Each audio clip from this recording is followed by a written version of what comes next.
আজকে আমি তৈরি করে দেখাবো আলু নারকেলের হালুয়া। এই হালুয়াটা বানাতে কি কি লাগছে তাহলে দেখে নিন। এখানে আমি 1 কেজি আলু ভালো করে সিদ্ধ করে ম্যাশ করে নিয়েছি। এমনভাবে ম্যাশ করতে হবে যাতে কোনো দানা না থাকে। আর নিয়েছি 1 বাটি নারকেল কোড়া, 1 বাটি কনডেন্স মিল্ক, আর নিব এখান থেকে পরিমাণ মতো ঘি। আর নিয়েছি একটা তেজপাতা, 2টা এলাচ, 2টা দারচিনি, সামান্য একটু লবণ, 1 বাটি চিনি, কিছু কিশমিশ, কিছু পেস্তা বাদাম কুচি। সবার প্রথমে আলুটার ভিতরে নারকেল কোড়া দিয়ে দিব, দিয়ে ভালো করে মিশিয়ে নিতে হবে। মিশানো হয়ে গেলে এর ভিতরে আমি চিনি দিয়ে দিব।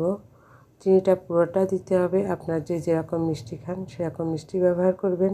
এখন কনডেন্স মিল্কটা দিয়ে দিব, দিয়ে ভালো করে মিশিয়ে নিতে হবে যাতে একবারে আলুর সাথে মিশে যায়। বাকি চিনিটা দিয়ে ভালো করে মিশিয়ে নেব। মিশানো হয়ে গেলে এখন একটা প্যান নিব, প্যানে আমি ঘি দিব। এখানে আমি 150 গ্রামের মতো ঘি দিয়েছি। দিয়ে বাকি আলুটা পুরোটাই দিয়ে দিব, দিয়ে ভালো করে নাড়তে হবে, অল্প আঁচে নাড়তে হবে। এইভাবে নেড়ে চেড়ে মিশিয়ে নিতে হবে। খেয়াল রাখতে হবে তলে যেন না লেগে যায়। এইভাবে অনবরত নাড়তে হবে। যখন ঘন হয়ে আসবে সে পর্যায়ে এসে সামান্য একটু লবণ দিয়ে দিব। লবণ দিয়ে আবারও নাড়তে হবে। এখন তেজপাতা, এলাচ আর দারচিনিটা দিয়ে দিব, দিয়ে আবারও নেড়ে চেড়ে মিশিয়ে নিতে হবে।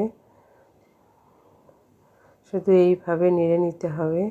এখন এর ভিতরে কিশমিশটা দিয়ে দিব, কিশমিশটা দিয়ে আবারও নাড়ব। যখন আঠালো ভাব হয়ে আসবে, দেখুন আমার আলুর হালুয়াটা হয়ে গেছে।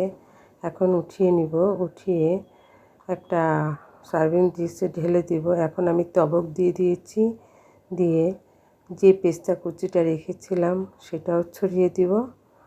এটা আপনাদের পরে নির্ভর করছে যে যেরকমভাবে ডেকোরেশন করে। এখন আমি ডিশ আউট করে আপনাদের সাথে শেয়ার করলাম। আমার এই রেসিপিটা যদি আপনাদের ভালো লেগে থাকে লাইক ও শেয়ার করতে ভুলবেন না। ফিরে আসবো নতুন কোনো রেসিপি নিয়ে। সে পর্যন্ত সবাই ভালো থাকবেন। আল্লাহ হাফেজ।